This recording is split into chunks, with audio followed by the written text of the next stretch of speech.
जय श्री राम, जय बालाजी सरकार, जय हनुमान जी महाराज। तो hello guys, welcome to my new video. इस वीडियो में स्वागत है आपका। आप लोग कैसे हैं? आई होप आप सभी स्वस्थ होंगे, अच्छे होंगे। तो किसी ने हमें कमेंट किया था कि आप डेली रूटीन कैसे पूजा पाठ करते हो और कैसे नियम करते हो, तो उसी पे आज ये वीडियो है। बहुत ही खास है। आप भी अगर इन नियमों का पालन करते हैं तो आप सुखमय जीवन व्यतीत कर सकते हैं और कोई भी संकट आपके नज़दीक नहीं आएगा, क्योंकि हनुमान जी की महिमा बहुत ही अपरंपार है। कलयुग के राजा हनुमान जी महाराज हैं। तो हम इस तरीके से करते हैं। पहले हमने स्नान किया और जब भी हम हनुमान जी की पूजा करते हैं तो बालों को धुल कर ही हम पूजा में बैठते हैं। किसी भी दिन हो, कोई भी दिन हो, कभी कभी भले ही हम एक दिन पहले अगर मैं धुली होती हूँ, बाल को शैम्पू किए होती हूँ तो नहीं धुलती हूँ, बाकी मैं हमेशा शैम्पू कर ही अपने भगवान जी के चरणों में बैठती हूँ। तो इस तरीके से घर की सफाई हो चुकी है, भगवान जी के बर्तन भी साफ़ हो गए हैं। तो अभी जो समय हो रहा है वो बज रहा है 6। तो इस तरीके का देखिए हमारे घर पे झाड़ू पोछा सब कुछ काम हो चुके हैं। क्योंकि देखिए 5 बजे आप नहीं उठ पाते हैं, कोई बात नहीं है। 7 बजे से पहले आप उठ जाइए। 6 बजे आप अपना नहा धो के तैयार हो जाइए।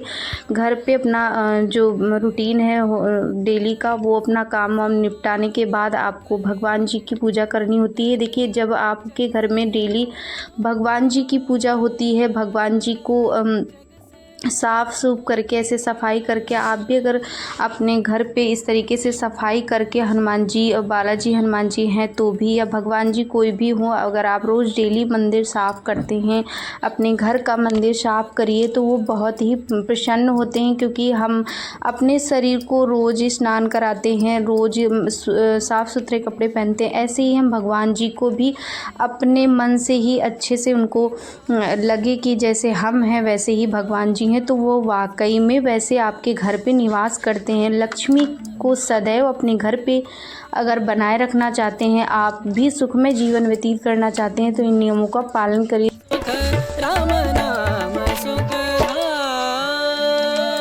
पॉजिटिव वॉइस के लिए आप अपने घर पे नियम अनुसार भगवान जी की पूजा धूप दीप जरूर डेली करा करिए। और एक पार्ट, बहुत सारी विधि नहीं कर पा रहे हैं उनके लिए बहुत ही खास वीडियो है कि जो लोग रोज़ डेली पूजा करते हैं और बहुत सारा अनुष्ठान नहीं कर पा रहे हैं, डेली अगर आप एक हनुमान चालीसा का पाठ भी करते हैं या सिर्फ आप सीताराम का जाप भी करते हैं, उससे भी बहुत सारे लोगों के बहुत सारे बिगड़े काम पूर्ण होते हैं। क्योंकि देखिए भगवान जी पर भरोसा रखने वालों की कभी हार नहीं होती है। और भगवान जी की हम जब रोज़ सेवा करते हैं तो वो अपने भक्त को कभी भी निराश नहीं करते हैं। और जब भी हम किसी कार्य को करने के लिए निकलें तो अपने भगवान जी के मंदिर में, अपने घर के मंदिर में ज़रूर भगवान से प्रार्थना करें कि हे नाथ, ये कार्य आपका है जिसमें आपको हमारी ऊपर अपना हाथ रखिए और इस कार्य को सफल बनाइए। अगर वो हमारे लिए सही है तो ये भी ज़रूर बोलिए, क्योंकि भगवान से ज़्यादा बेहतर आप नहीं जान सकते हैं, क्योंकि वो जानते हैं कि आपके लिए क्या बेस्ट है, क्या कौन सा कार्य आपके लिए बेस्ट है, कौन सी कार्य आपके लिए सही है। तो हमेशा भगवान जी को अपना सब कुछ मानना चाहिए। पिता, गुरु, ईश्वर, जो भी आप मानते हैं। अगर हम इंसान इस दुनिया में है, इस भूलोक में है, तो वो सब भगवान की कृपा से ही हैं। हम अपने आप को बड़ा मानते हैं, हम अपने आप के जिम्मेदार खुद हो जाते हैं, वो बहुत ही गलत होता है। हम हमेशा भगवान से बोलें कि हम आपके बच्चे हैं, हम आपके ही प्रसाद रूपी जो भी हैं, वो आपको जो भी करना है सो आपको करना है। मेरा अच्छा या बुरा जो भी है वो आपसे बेहतर कोई नहीं जानता, ऐसा बोलना चाहिए हमेशा। जब भी किसी कार्य के लिए निकलें, जैसे कि बहुत सारे लोग नौकरी, व्यवसाय और किसी भी बिजनेस के लिए निकलते हैं, तो अपने घर के मंदिर में ज़रूर हाथ जोड़कर, अगर आप पूजा नहीं करते हैं, घर की कोई भी पूजा करता है, उससे कोई फ़र्क नहीं पड़ता है। जो भी आप कार्य करने जा रहे हैं, हनुमान जी बालाजी सरकार हैं तो बहुत अच्छा है, नहीं है तो आपके मंदिर में भगवान तो होंगे ही होंगे। तो आप उनसे प्रार्थना करें कि हे नाथ, हमारा ये कार्य है, इस पे आपको हमें सफल बनाना है प्रभु। अगर ये हमारे लिए सही है तो इसमें आपको देखना है। ऐसे बोलकर आप अपनी कृपा करिए, बोलकर ही अपने घर से निकला करिए। और देखिएगा, अगर आप वो उस कार्य को चाहते हैं कि ये कार्य हमारे लिए सही है और ये हमें मिलना ही चाहिए, तो वो ज़रूर मिलता है अगर वो सही होता है। तो इसलिए भगवान पर भरोसा करके आप आप डेली रूटीन की पूजा बहुत ज़्यादा अनुष्ठान नहीं कर पाते हैं तो इस तरीके से डेली पूजा करिए। हनुमान चालीसा का एक पाठ चलते फिरते भी कर सकते हैं अगर बहुत ज़्यादा व्यस्तता है तो, वरना रात्रि में भी कर सकते हैं। तो इस तरीके से देखिए हम अपने घर पे लड्डू गोपाल जी को रोज़ स्नान करते हैं, रोज़ कराते हैं। कभी कभी हम अनुष्ठान करते हैं, मंगलवार का 100 पाठ करते हैं, हनुमान चालीसा का 100 पाठ करते हैं। कभी कभी हम भी अनुष्ठान करते हैं, डेली जो है बहुत सारी पूजा नहीं करते हैं। हम अपने घर के भगवान को स्नान तो हम रोज़ डेली करवाते हैं और धूप दीप उनको प्रज्वलित करते हैं और एक हनुमान चालीसा का पाठ करते हैं। तो घर पे जो है वो बहुत वातावरण भी बहुत शुद्ध रहता है, पॉजिटिव का वो रहता है, क्योंकि नेगेटिव जो होता है वो वहाँ निवास नहीं कर पाता है, क्योंकि हमारे घर पे भगवान निवास करते हैं। और लक्ष्मी माता का सदैव आप पर कृपा रहेगी अगर आप इस तरीके से अपने घर के मंदिर को साफ शुद्ध करके रोज़ पूजा पाठ करते हैं। तो हमने अपने घर की साफ़ सफाई करने के बाद नहा धो लिया था। नहा धोने के बाद भगवान जी को सब साफ़ सफाई कर लिया, गंगा जल उनके लिए ग्लास में रख दिया है पीने के लिए, प्रसाद रख दिया है खाने के लिए। जो भी आपके पास श्रद्धा है वो आप कर सकते हैं, कोई ज़रूरी नहीं कि हमें यही चाहिए। फूल माला है तो ठीक है, हमारे पास है तो मैंने चढ़ाया, नहीं है तो कोई बात नहीं। आप ऐसे ही आप साफ़ सुथरा हनुमान जी भगवान जी को आप रोज़ साफ़ कर लीजिए और मंदिर को साफ़ करिए और उसके बाद आप पूजा पाठ कर लिया करिए। धूप दीप तो प्रचलित करना ही होता है, धूप दीप करने से बहुत अच्छा रहता है। तो ऐसे हमारा सुबह का रूटीन है। और बहुत सारे लोगों का कमेंट था क्या कोई टाइम होना चाहिए पूजा करने का।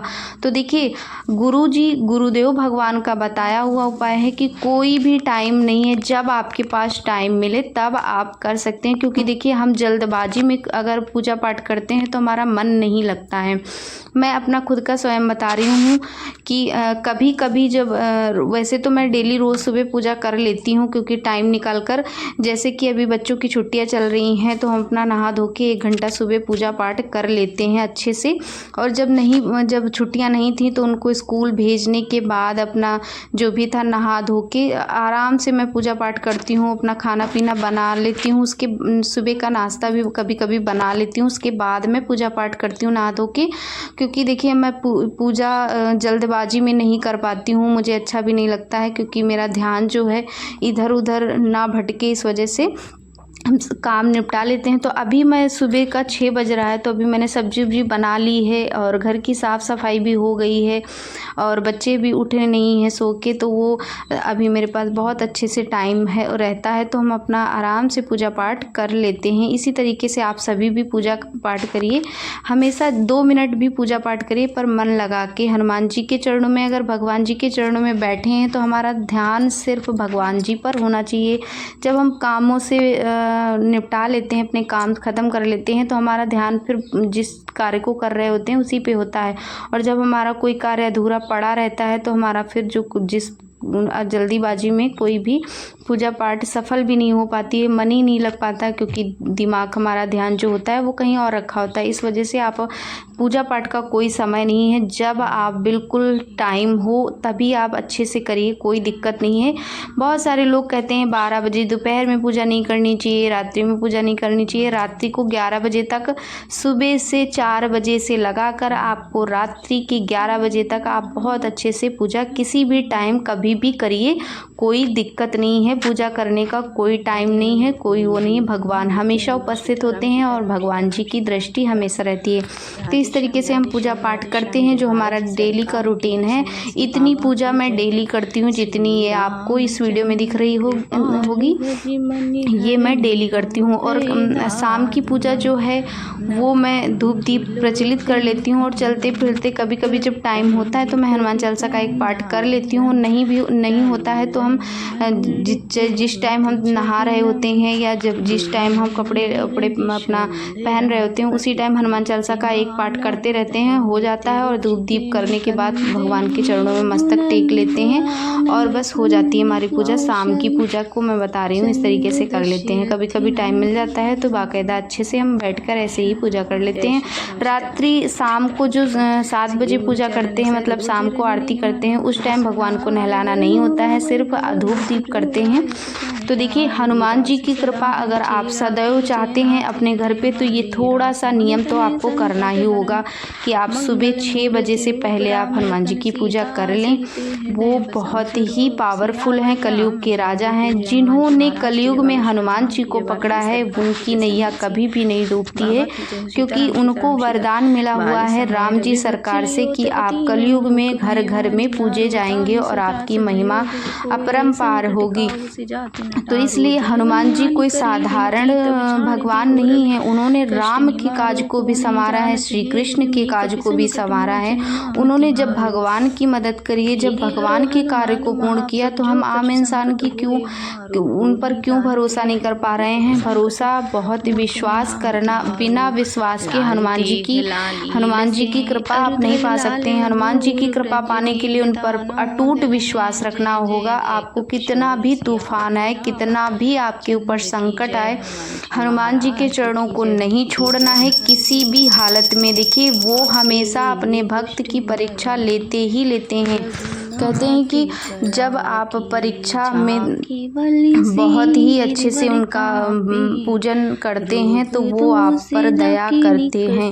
वो देखना चाहते हैं कि हमारा भक्त कितना परिपक्व है। तो इसलिए देखिए जब उनके लिए आपको पता होगा रामचरितमानस रामायण में कि उनके लिए लंका जलाना, रावण को मारना, ये सब कार्य बहुत ही सरल था, पर उन्होंने सब चीज़ों को में कठिनाइयों पर ही विजय प्राप्ति की। विजय ऐसे ही प्राप्ति होती है जब भी कोई कार्य